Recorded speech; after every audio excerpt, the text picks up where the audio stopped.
Thank you, Rosie. So it's my pleasure to introduce Rob Hopkins, our speaker tonight. Rob is the co-founder of the Transition Network and Transition Town Totnes that we're going to be hearing a lot more about this evening. Rob has authored a number of books. Rob hosts a podcast. He's spoken on TEDx talks and been in a film, and yeah, as Rosie said, we're very, very honored to have Rob with us tonight.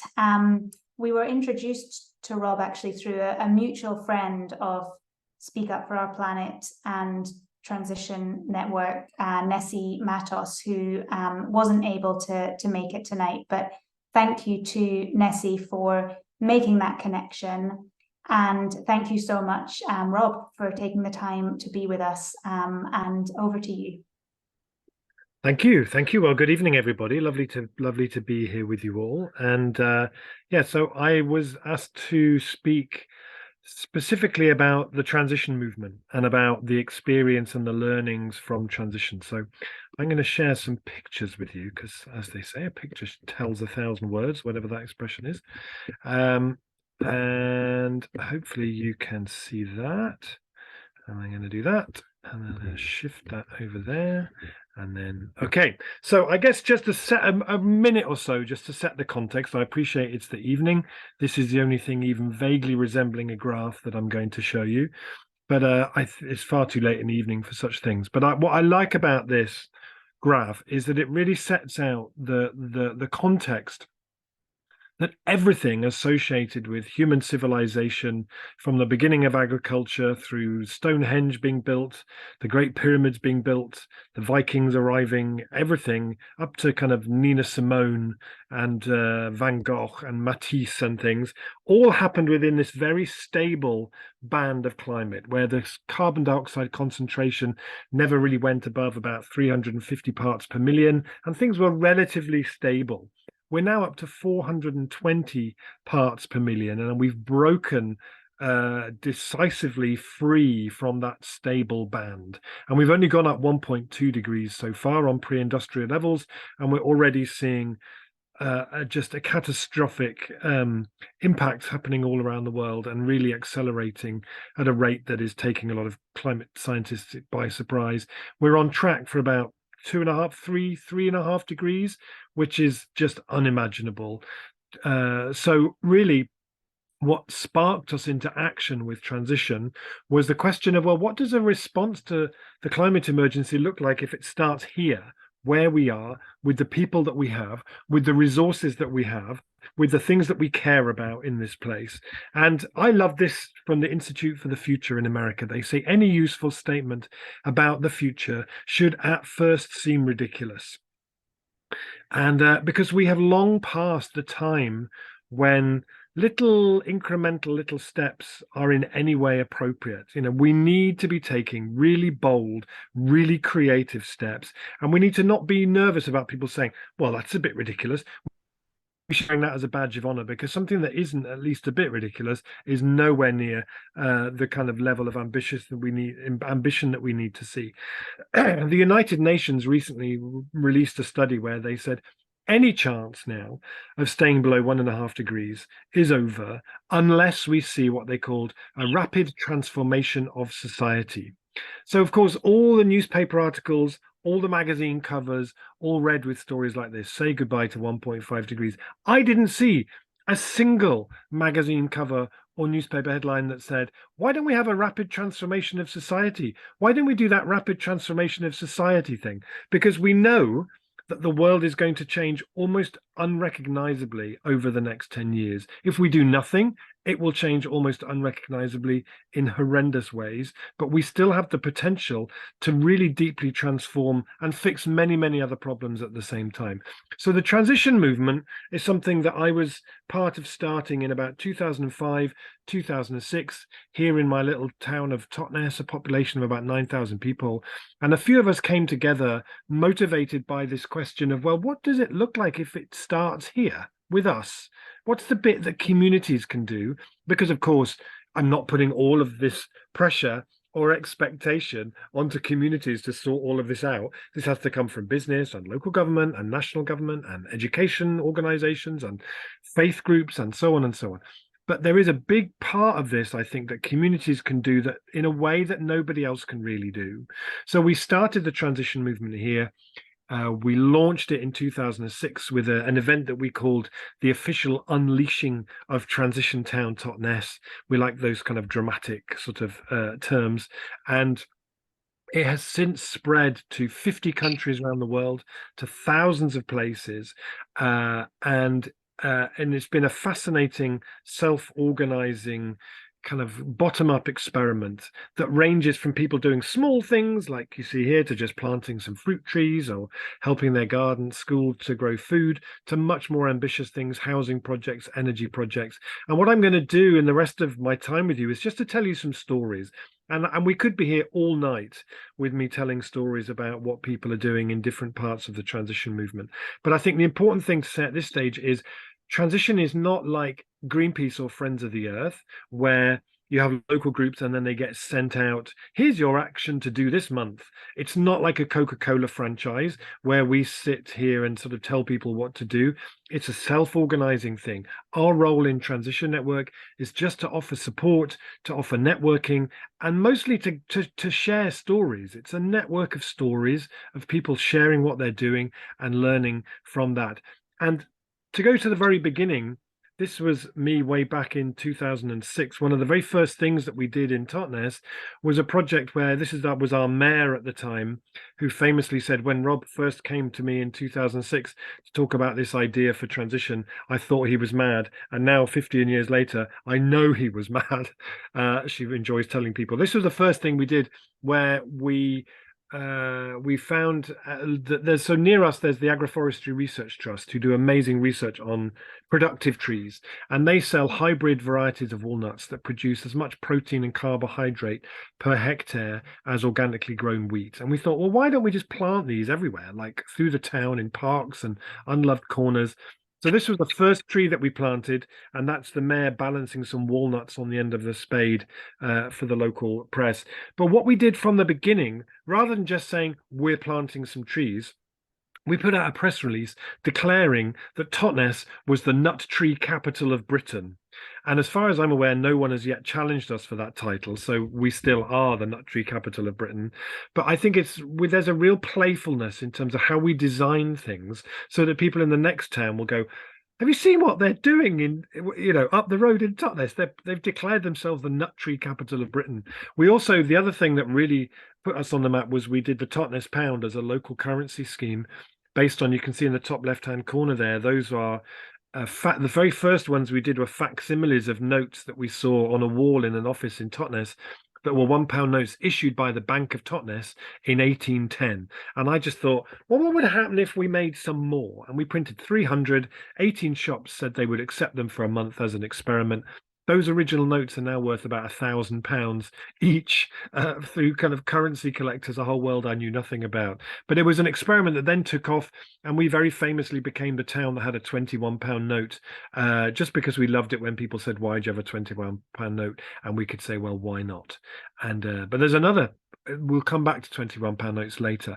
But the thing that I loved when we launched the £21 note, when we launched the Totnes pound, that story went everywhere. Somebody sent me, one of my most treasured possessions is a newspaper clipping someone sent me from Mexico that had a map of the UK that just showed London, Liverpool and Totnes as the only places on the map. So I think doing things that are really bold stories is a really important learning.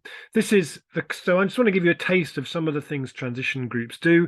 This is Transition Kensal to Kilburn in London, who planted a food garden on their local underground station, or which is obviously, well, it's part obviously overground or it wouldn't work, but it's part of the underground network. They planted a kind of incredible edible food garden on the platform. This was Transition Brixton in about 2011, who started Brixton Energy as a community energy company. And community energy is one of those things that this government spectacularly snatched defeat from the jaws of victory in terms of community energy. Around 2011, you had this beautiful emerging model where communities would crowdfund, raise money, install renewable energy, whether it was wind or solar, in community ownership, use the feed-in tariff to pay people back, and they'd make a little bit of interest. And then beyond that, then as a transition group, they had a reliable source of income to fund other work. It was beautiful. And then the government overnight changed the feed-in tariff, and about 80% of those community energy companies kind of folded. But some of them are still going. But this was Brixton Energy, who raised money in a series of share options to put renewables on some of the poorest housing in Brixton. What was fascinating about their model was the first time they did it, it was kind of white, middle class, trendy Brixton eco people who bought shares. By the third and fourth time, it was the people who lived in these apartments because they could see the benefits, and it was much better than putting it into an ISA. And so community energy has grown and evolved. This is Transition Bath and Bath and West Community Energy, who started out of Transition Bath and Transition Corsham. They've now raised about £16 million in the city of Bath from local people, from the local council, to install renewable energy on public buildings all across the city. And community energy is really important because we need to put in place a huge amount of renewables. It should be the communities that own it and really benefit from that. For example, so recently in Bristol, the Bristol Energy Co-op, who came out of Transition Bristol, have just launched a new share offer, which is fantastic. They've installed a huge amount of solar across the city. These kind of things are really important and transformative, I think. And we see it also like in Lewis, the Ouse Valley Energy Services Company, Ovesco. They also then do a lot, because they're really good at what they do. They do a lot of mentoring for other transition groups around them in how to do it as well. So you get these emerging kind of formal and informal regional networks in transition as well. It's not something that's just contained to the UK. As I said, this is Transition Greyton in South Africa, who've been doing really interesting work in a quite a poor neighborhood. This is a massive tree planting thing that they did. They've done all kinds of stuff around waste and energy. This is a project that I loved, where there was a guy who actually came from Schumacher College, which is near where I live, to go and volunteer for Transition Greyton for a little while. And one day he went out to the town tip just outside the town, and it was in this beautiful place with this view out over these mountains, but it was a tip, so it was all covered in rubbish. And he said, and I had this thought, well, I spent all of my teenage years going to festivals where we would turn up at a pristine site and spend 4 days having a festival and covering it in rubbish.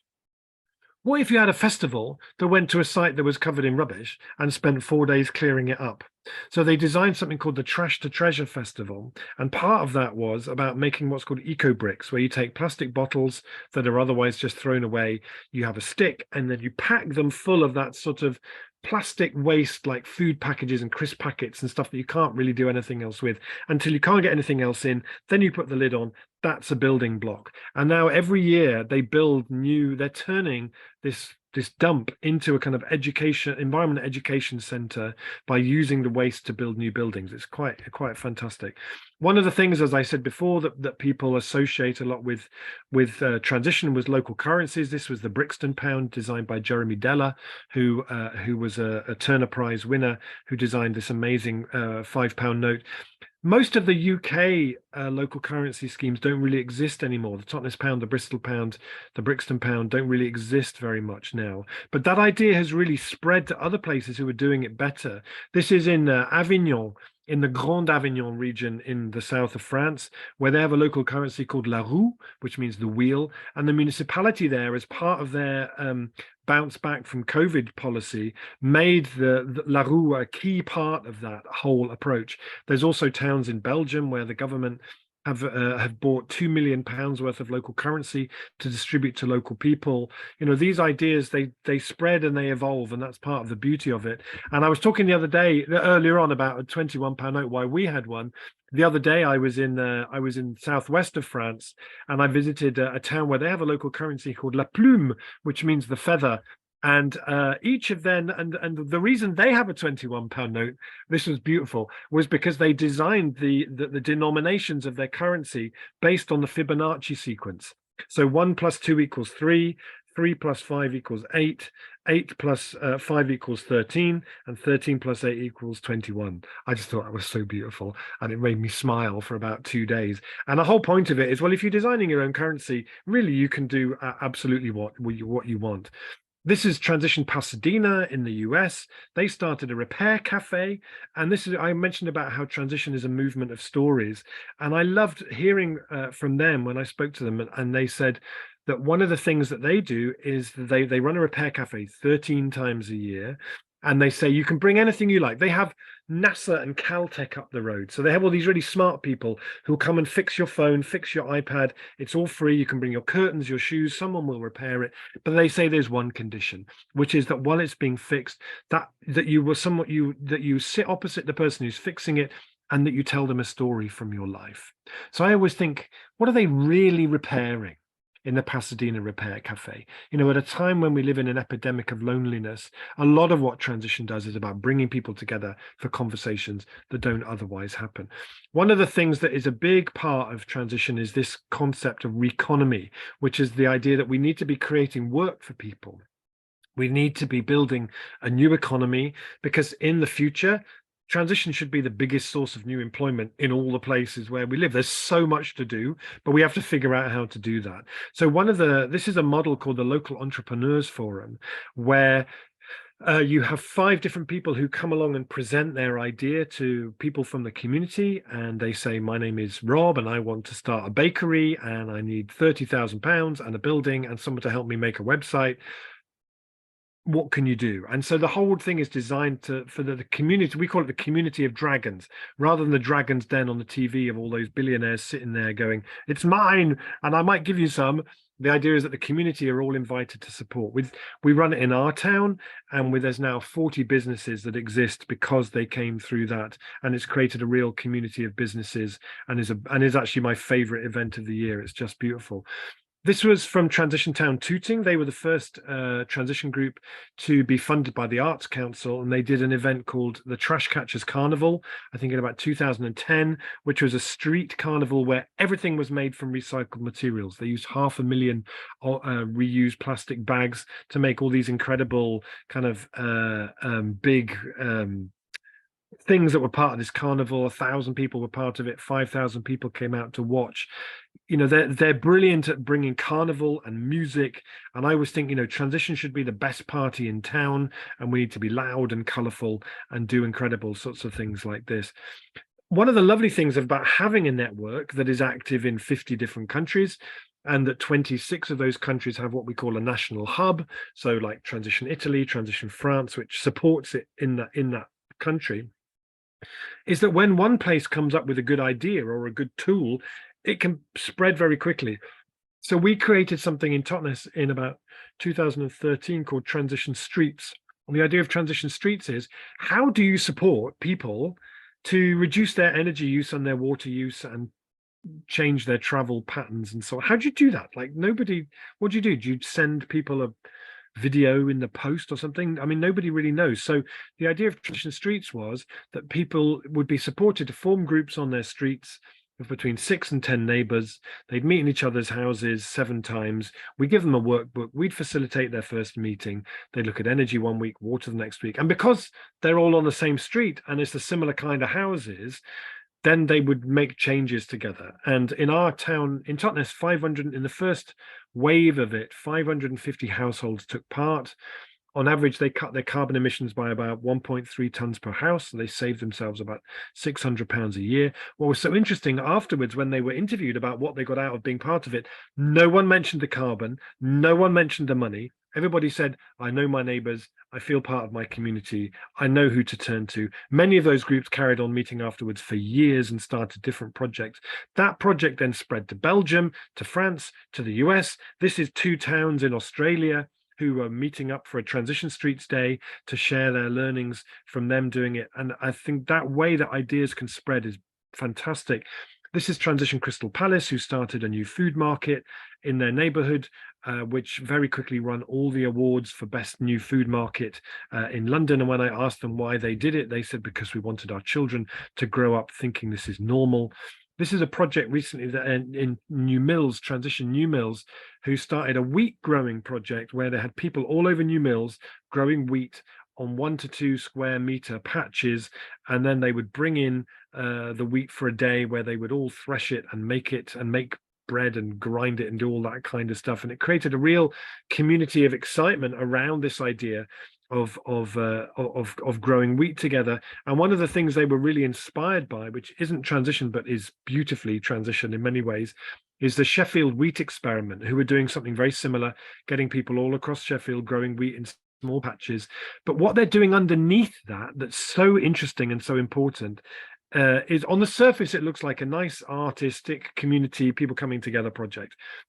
What they're actually doing is working to create a Sheffield land race of wheat, like a variety of wheat which is suited to the soil, the climate, and the people of Sheffield. So half of what they grow, they then save those seeds to grow them again next year. So every year they're building a bigger and bigger seed bank of a seed that is becoming more and more adapted to Sheffield. But on the top of it, it's a community, people coming together. And that's what communities can do in a way that someone coming in from the Treasury with a clipboard would really never even dream of. Transition Town Wellington in Somerset are on fire in terms of planting trees. They started with a small community allotment, then they took on a bigger patch. Then their local council came to them and said, look, there's this place called Fox's Field next to this old mill that we want to do some regeneration to. Could you run a consultation and come up with something good for this? So they did an amazing consultation, promoted it on loads of empty windows across the high street, and they've now designed this garden and planted this garden. This is one of the planting days that they're doing. When they'd finished this, the local councillor came to them and said, look, we've got this 40-acre strip of land around the edge of the town. We want to make a green corridor. What could you do with that? And so I think, God, if you go to Wellington in 10 years, what are they going to have done in Wellington? And when we talk about climate change, we often talk about positive feedbacks, where one thing leads to another and leads to another, and it's not actually very positive at all. Actually, in groups like Transition Wellington, you get to see that happening where you get this building of confidence, building of sense of possibility, and that's really exciting. And you were talking, Rosie, before about tiny forests. This was Transition Wilmslow recently did a tiny forest in the grounds of a local primary school, and the band called the 1975, who actually went to that primary school, funded the tree planting, and it's a really beautiful story, and it's a lovely model for how to create dense forest in a very short period of time. One of the bits that's really important in transition as well is that it's not just about doing things, that the how we do things matters as much as what we do. So there's a whole aspect of this that's called inner transition, which is a whole set of tools and resources that says, we need to get much, much better at how we form groups, how we work together, how we manage conflicts, how we design groups that feel really inclusive to different people, how we manage, support each other through this to avoid burnout and create good group culture. So in the transition movement, there's many, many resources that you'll find very useful in terms of all of that as well under this banner of inner transition. I think transition groups are great as well at creating what we call what if spaces, places where people come together to really think very differently. But one of the things I've really learned from that is the importance and the power of really good facilitators. We need a lot more really good facilitators in this work that we do. One of my favorite and the most ambitious things that has come out of the transition movement is from Liège in Belgium. I went there in 2014 and they'd come up with a question, Liège en transition. Their question was, what if in a generation's time, the majority of food eaten in Liège came from the land closest to Liège? Which is such a beautiful question because it makes you really curious and you think, I want to see that. That has to happen because I want to see what that looks like. I went back again in 2018, and in that time, they had started 27 new cooperatives, and they had raised 5 million euros of investment from the people of Liège. And the first 3 years, the local municipality were thinking, this isn't going to work. These people are mad. After 3 years, the municipality went to them and said, this is fantastic. How can we help? Tell us what all the blockages and obstacles to this are, and we'll move them out of the way. And now when you go to Liège, this is the model being used by the municipality to reimagine how the universities, the schools, the hospitals feed themselves. They're building a whole new food system with this idea of building a food belt around that city. The idea has spread to 6 other cities in Belgium. It's spreading into other cities in France. I was in Marseille the other day. The mayor of Marseille said to me, we're buying land all around this city and we're creating a whole new food system here. This is really the story of the future, but it started in Liège with a group of 5 or 6 people sitting around a table saying, so should we do it then? Yeah, let's do it. And I always say to people, when you have that conversation, you have no idea where that's going to go and what it's going to lead to. One of the things that happened, I loved reading about recently, was in Camden. So Camden Council were the first council in the UK to declare a climate emergency, the first to do a citizens' assembly on climate change, and then the first to initiate imagination activist training with their team, run by my friend Phoebe Tickell, which is just amazing. One of the things that came out of that citizens' assembly was they started something called Think and Do, which is like a high street imagining center to gather people's what if questions. And it was open for a few months. Loads of people came in. They were asked to tell their stories from 2030. They were asked to share their fears, their hopes for the future. One of the things they did that was beautiful was they created an edition of their local newspaper, normally called the Camden New Journal, that they called the Camden Future Journal, which was a newspaper of local from 2030 with people's stories. Think and Do has now kind of gone on the road and pops up in loads of different places in that community, in community halls all across Camden. It's a really inspiring thing, making a space for people to come together in a really inclusive way to start doing this kind of work. One of the things that's really, that work with municipalities is really important. And so Transition Network is part of something called Municipalities in Transition, which is a Europe-wide thing, which is gathering best practice about how best to do that. And I just wanted to finish off by telling you a story from Totnes. So I started in Totnes, and I'm going to end up back in Totnes with a project which I've been involved with for a long time, but which for me, I think really points the way forward to what really excites me about where all of this can go. So if any of you have ever been here and you've arrived on the train, you'll know that you come in past this, which is now the very, very derelict milk factory that was one of the biggest employers in the town until 2007. When it closed, 160 jobs were lost. It was a huge body blow to the town and to the local economy. And we started straight away with a community campaign to say the community should decide what happens here. This should be designed and developed by the community. It took us 6 years to get the site's owners, Dairy Crest, to take us seriously. We signed a contract that said that we would be the developer. We would run a consultation, create a master plan, get a planning consent, and when we'd done that, we would buy the site. We ran a consultation in a town of 9,000 people that more than 4,000 people contributed ideas to about what should happen here. We said, truly, this is a blank slate. It was a really creative, really playful consultation. This is what the community designed. It's 67 houses, almost all of them completely affordable for people in housing need, a new music venue, a hotel, 7,000 square meters of new workspace, all powered by renewable energy. But the really important part, and here are some snapshots of what it's going to look like. We got a day away from signing the contract to buy the site in 2021. And then we got a one-line email to say that they had decided to sell it to a private company instead. And we now know that the guy who made the sale was the brother-in-law of the guy who sold it to. It was outrageous, and we've been campaigning ever since to get the site back and to get our local council to do a compulsory purchase, and I think we're very close to that happening now. It's an amazing testament to stubbornness and determination. But the thing that's really important to that, which I'd like to leave you with, is the model that underpins it, because I think it's really important and it's a real reflection of transition to me. So in a conventional development model, a developer buys a site, they access private finance, a little bit of public money maybe, they design something that will maximize their return, they build it, they extract the finance, and then they move on somewhere else, and we all have to live with what they've created. In our model, because it's owned by the community, you can access a far wider range of investment and finance to make it happen. You then design something based on what the community identifies as its needs.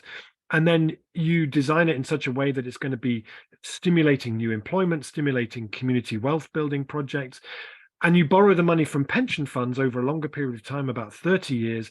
So it means that, and every element of it is generating rent. It means that at the end of that time, you have a scheme which every year is generating £2 or £3 million a year for the community to decide what it wants to do with. And I keep saying to people here, imagine if someone had done that 30 years ago. How different would our approach have been to COVID, to the climate emergency, to the housing crisis that we face now, if that had happened? Let's make that the new normal. And what an amazing gift to pass on to the next generation. So I think I've maybe talked for slightly longer. As you can tell, I could talk about this for a very long time.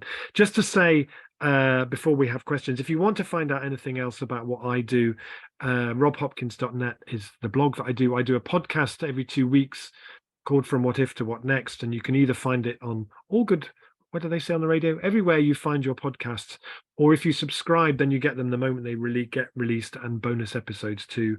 And the Essential Guide to Doing Transition, which you can find at the Transition Network website, is a free guide with everything you need to know in order to get this started. And yeah, everything you need to know in order to kick this off. So I'll pause for breath, and thank you so much for your attention, and I look forward to your thoughts and questions. Thank you.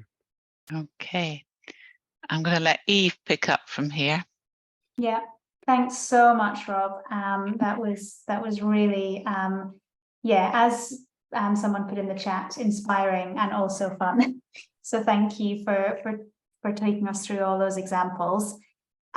Please, if you have things on your mind, questions, pop them in the chat, and we'll start to work our way through them. The first that I've seen there is from David asking, Rob, what is the average population of transition towns? Well, what was interesting when there was, for a while, I don't know that it exists anymore in the same format, but for a while there was like a list of maybe the first 400 or 500 transition groups. As they evolved, they got put into this list. So Totnes was number one, and then there was like Lewis, and then and so on and so on and so on. And what was interesting was the first 20 or 30 were all places that were around the size of Totnes. I think there's something about a market town that has a size where often in London, so there is nothing like Transition London, because that would just, your head would explode. But actually there's something like 40 or 50 transition groups in different neighborhoods across London. And often they work kind of at the scale of places that are about the size of Totnes, although Brixton is obviously a lot bigger. It's really, I mean, there's the rule of thumb is, what's the area that feels like you could have an influence over? So just your street is maybe not quite ambitious enough. But I remember Transition Oxford lasted for a couple of years, and then they were just overwhelmed by it all. And they wrote a really good article for us, all the different people who were on the board, about why they thought they'd had to stop. And it was just because it was too big, you know. So I think it's about finding that scale. So Brixton, I think, is about 60,000 people. So it's anywhere between 10 and 60, I guess. But it's more about what feels like you can have an influence over. Mm-hmm. Thank you. Thank you, Rob. Thanks, David, for the question. Rosie, do you want to go next with your question from the chat? Okay, can I go with, there's a couple of us asking the same sort of thing about, could you explain the benefits of a local currency? And my question was very similar. It says, what does a local currency allow that is harder to do without it? So my question is it simply a symbol, or is it a real enabler? That's a good question, and I think that, you know, we can do everything that we need to do without local currencies. And the reason that we stopped the Totnes pound was simply because nobody used cash anymore of any type. You know, cash was disappearing. We tried a digital version, but we didn't get anywhere near the kind of critical mass that we needed in order for that to be effective. The Bristol pound had a digital version which ran for a little while, didn't really get the kind of traction that it needed. I think part of the thing, the way the model evolved in the French context, is that they work very closely with a bank called the NEF Bank, which is a kind of ethical cooperative bank. And so in the UK, the way it would work would be, if I wanted 100 Totnes pounds, I would go and I would exchange 100 pounds sterling for 100 Totnes pounds. And then the idea was that I was then turning it into a format, I guess, that couldn't leave Totnes, because if it went to Newton Abbot, it was just a piece of paper. If it went to Plymouth, it was just a piece of paper. It's why on the Bristol pound notes in tiny writing it said keeping money out of the Cayman Islands since 2012, and I loved that kind of spirit of it. So in Bristol, they came with the closest because they had a lot of support from Bristol City Council, who said you can use Bristol pounds to pay your local taxes, to pay business rates. You could use Bristol pounds to pay your energy bills with Good Energy. You could use Bristol pounds to buy train tickets. And then you started to get that kind of circulation that was really interesting, because if Bristol City Council had £100,000 in Bristol pounds and it could only spend it back into the local economy, the idea was then you would get something that was really starting to build. But I think this kind of move away from cash made it all very difficult.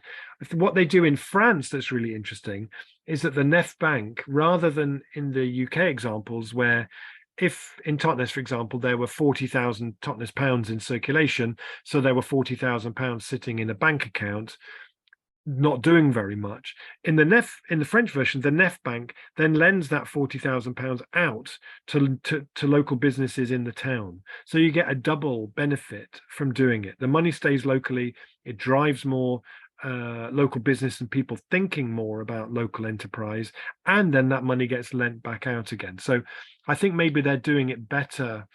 I think they may be doing it better in France in that kind of way, but all of this is learning and evolving. But for me, they're a really powerful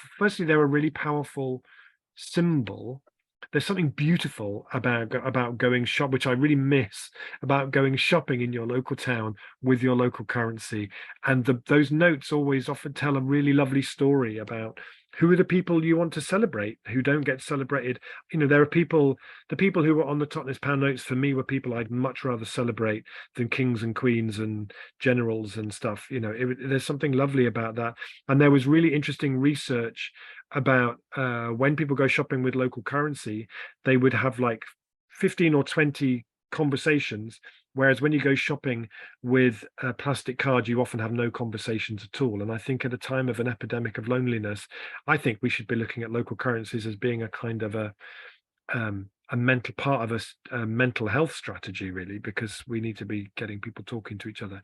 But a lot of what transition does, you don't need a local currency for it. It's an optional extra if you have people who are really passionate to do it. Great. Thanks, Rob. Next, I'm going to ask a question that's not actually in the chat, but was submitted in advance by Alessandra, who is on the call. So Alessandra is an activist in Italy, and she's interested in the 20 miles cities and how to make bike-friendly towns that are not flat, gathering money for cycling projects in her town, things like bike lane paths, bike parking. I don't know if you can share any thoughts on that, Rob. Well, ciao, Alessandra. Benvenuta. I think one of the things that like traffic and transport, I think, are one of the things that's most difficult for community groups to have that much impact over, because that tends to be something that is done at a kind of city level or a kind of regional level. And that concept of the 15-minute city, I think, is such a powerful and important and beautiful concept. And when you go to somewhere like Amsterdam and you see this incredible city with this amazing cycling infrastructure, it's really important to remember that it wasn't like that. In 1970, Amsterdam was one of the worst, most car-dominated cities in Europe, and people came together to say no, and they closed their streets on purpose. And I was in Utrecht last year in the Netherlands, where they have a bicycle rush hour coming into that city of like 33,000 people cycle into that city every day. It's amazing. And one of the reasons that that happens is because the Dutch government have a policy of saying, of investing €500 million every year in cycling infrastructure. And when I mean cycling infrastructure, I don't mean what most British councils think of as cycling infrastructure, which is painting lines on the street and giving you something to lock your bicycle to. In the Netherlands, it means turning loads of underground spaces into these amazing underground bike parks, whole bike lanes where you go all around the city without even coming into contact with a car, just making it the kind of irresistible option, because they've figured out that it saves them 19 billion euros a year off the national health bill.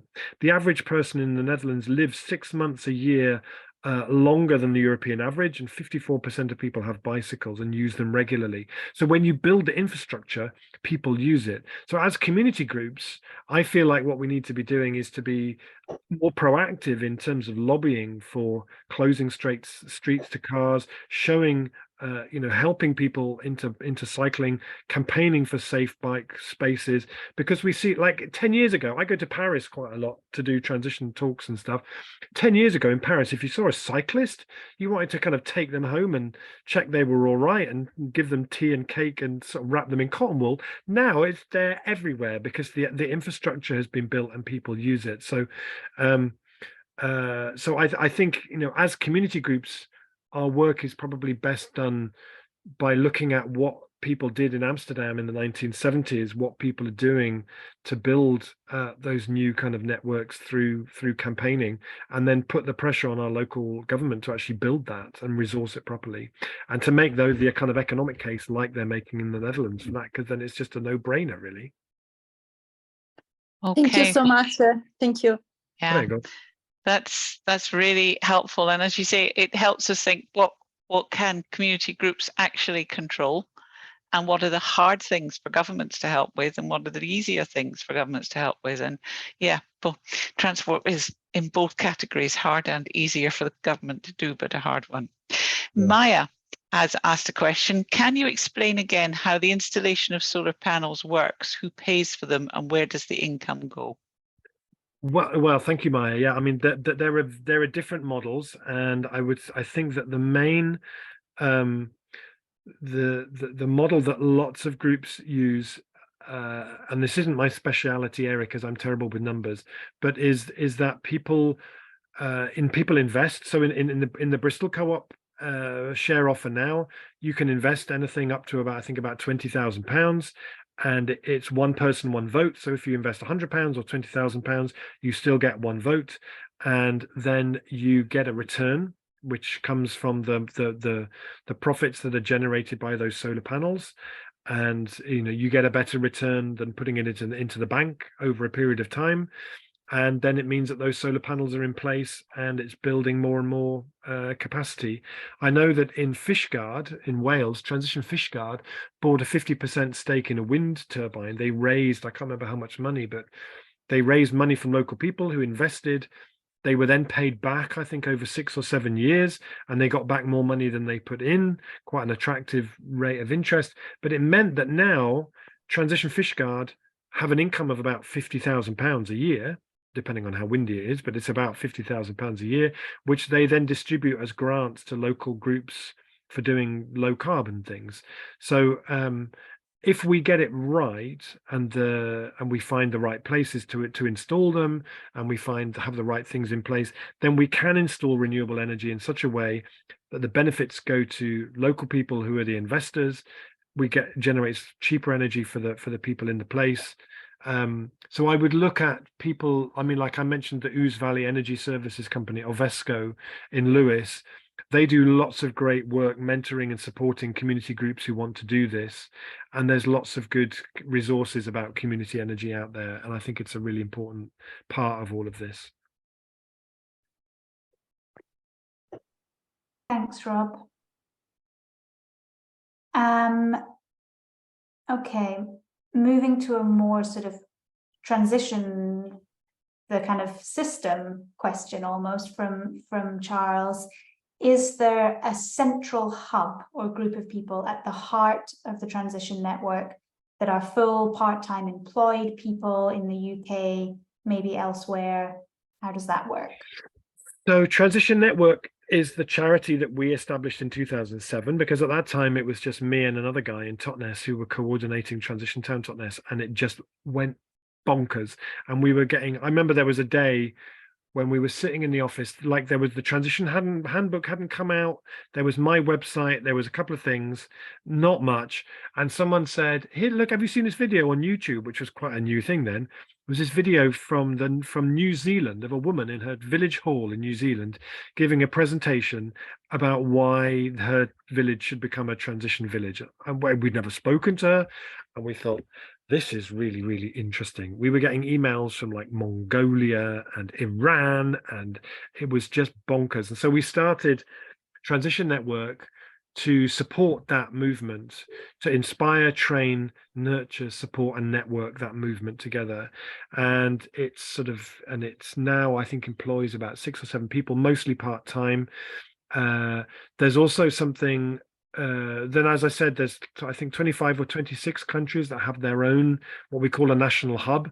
So in some countries, like in France, Transition France doesn't really exist because the French don't like self-organizing in a national scale. So there's lots of regional hubs in France because they like working like that. In Luxembourg, Transition Luxembourg as a national hub is actually funded by the Luxembourg government. And they employ about 19 people. So they employ about 3 times more people to manage transition in Luxembourg than we have to support it in the whole world, which is a bit ridiculous. But so those hubs vary from a few volunteers to Transition Switzerland, I think, is about 5 or 6 people. But then also now there is a thing called Transition Together, which I'd really recommend that you follow that and get involved with that, which is funded by the National Lottery here, which is a national hub for England and Wales. And we support the transition movement there, and most of what we get in funding we actually give away as grants. Last year we gave away £260,000 in grants to transition groups across England and Wales, who've started all kinds of amazing things with that money. So there's different groups at different levels. Yeah, and I worked with Transition Network pretty much full time until about 2018. And since then I work for them a little bit, and I do other projects like writing and other things. Okay, well, funding was a question that Penelope asked, particularly funding partners and the role of town councils in being a partner in a transition movement. Yeah, it's funny, like because I don't fly, so I only go to places I can reach by train. So I visit transition groups all across Europe in a sort of 2-day train travel radius from St Pancras, basically. And I go to some places where there's really active transition groups, and there's really no interaction really with their local authority at all. I go to some places like in the city of Grenoble in France, where the municipality are crazy about transition and are doing all sorts of amazing stuff. But the mayor says to me, "But Mr. Hopkins, we have no transition groups in our city. What can we do?" You know, so and then you go to other places where you have the really active transition group and the really active community working together, and that's beautiful to see that. So Liège, as I mentioned, is a really good kind of example of that. I think, certainly here in Totnes, we have 3 layers of government: town council, district council, county council. The town council have always been really enthusiastic and really supportive, but they have very little power. The district council have been kind of lukewarm at best and kind of and disinterested most of the time. And the district council have been fairly obstructive. So, but it's different in every place. And, you look at places like Frome, where they've been doing that flat pack democracy process and getting good people in, and certainly our town council have been amazingly supportive in terms of things like the project that I showed you on the old milk factory site. So you need to find your allies wherever you can, And I think one of the things that we learn from Froome is that town councils actually have a lot more powers. Often they just tend to think their role is around dog poo and parking, and actually in Froome they've been borrowing money to start all kinds of community projects, community energy projects, bringing buildings into community ownership. And I think we need to see town councils being a lot more kind of ambitious like that. And also we see lots of places where people who are or were very active in transition then get involved in the local council as a way of sort of stepping up their ambition and their impact, and that's really exciting to see that too. Great. Maybe we'll take David's question about failures next. Any failures to share? Oh no, Not sure none how at to all. do. No, I no. guess you mean, David, things that have gone wrong or things that have been like learnt from that. Yeah, I found when I started thinking that way, I found it hard to define what a failure would be, because I think if you get any group of people thinking about changing things, the ridiculous ideas, that has to be a success, doesn't it? But maybe there are some things which have been tried in more than one place and they really don't work. And maybe those are failures. Maybe the local currency is a failure, but it obviously wasn't when it was at its heyday. But I just wondered if Rob had it. He's already given his answer, I think. Definitely, Well, yeah, definitely not. no, it's a really important question, actually, David, which I've been thinking a lot about recently. And actually, I'm just going to post an article into the chat, which. Oh, Rob, Oh, we've lost hang on. you.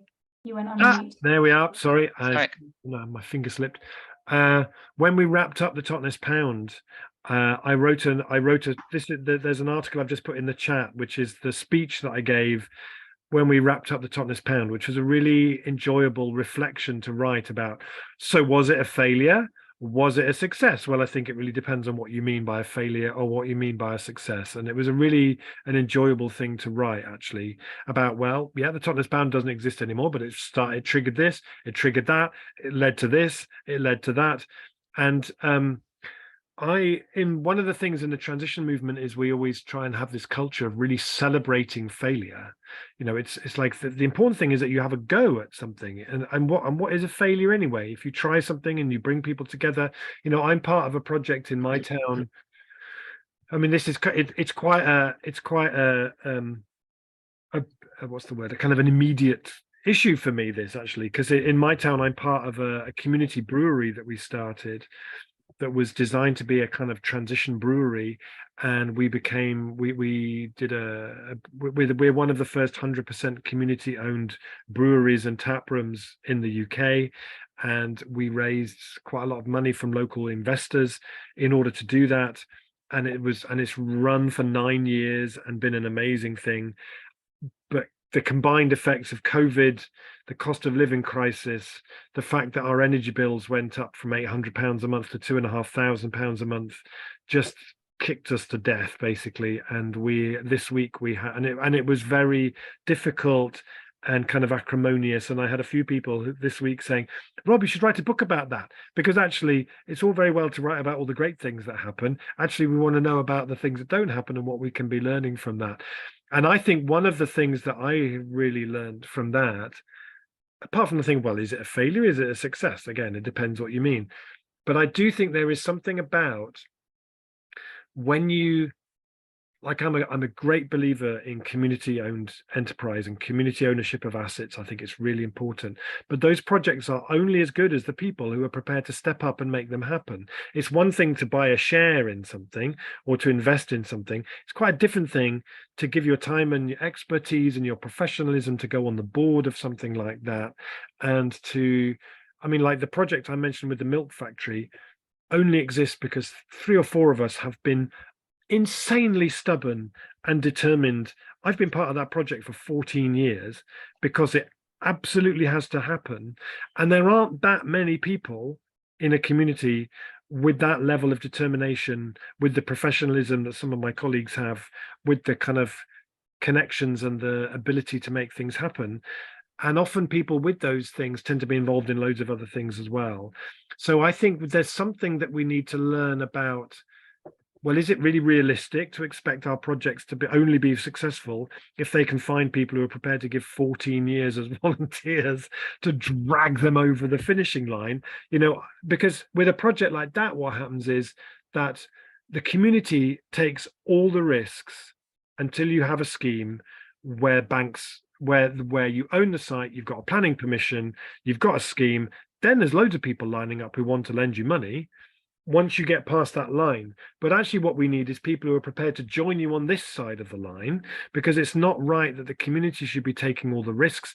I think often when I go and do work with companies and with big businesses and companies, I say, one of the things that you need to do as part of your CSR work isn't just to send all your staff off to Ghana once every 2 years to build toilets, wonderful though that is.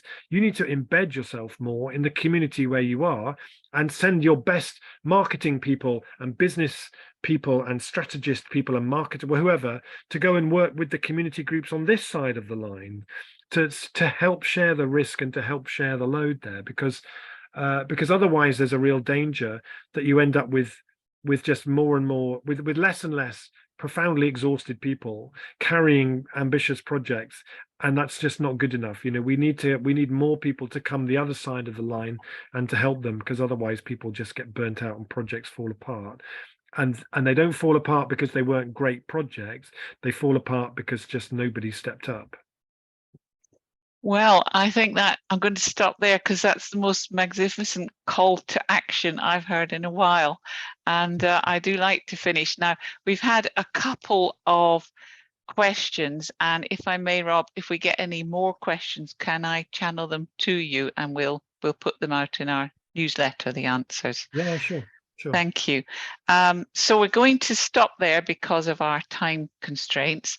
One of the things that struck me as you spoke, Rob, was I'm a change and facilitator and things, so I was very interested in that. But it did also strike me that you need to find what the community energy is to get going. And I love the fact you gave us such a range of things that communities got involved in, and yet all of them built community and all of them built expertise in working together. So thank you so much for that inspirational talk, and just that whole new set of ideas. I hope all up and down the UK, as we're mainly UK here tonight, we have Alessandra from Italy and we have Nayati from India. So thank you to those two guys. But just a huge thank you from all. There's been lots and lots of people saying this has been very inspiring and what a wonderful speech. So we take a huge hats off to you and all other transitioners across the world, and hope that most of us are joining you in some way in the next couple of years.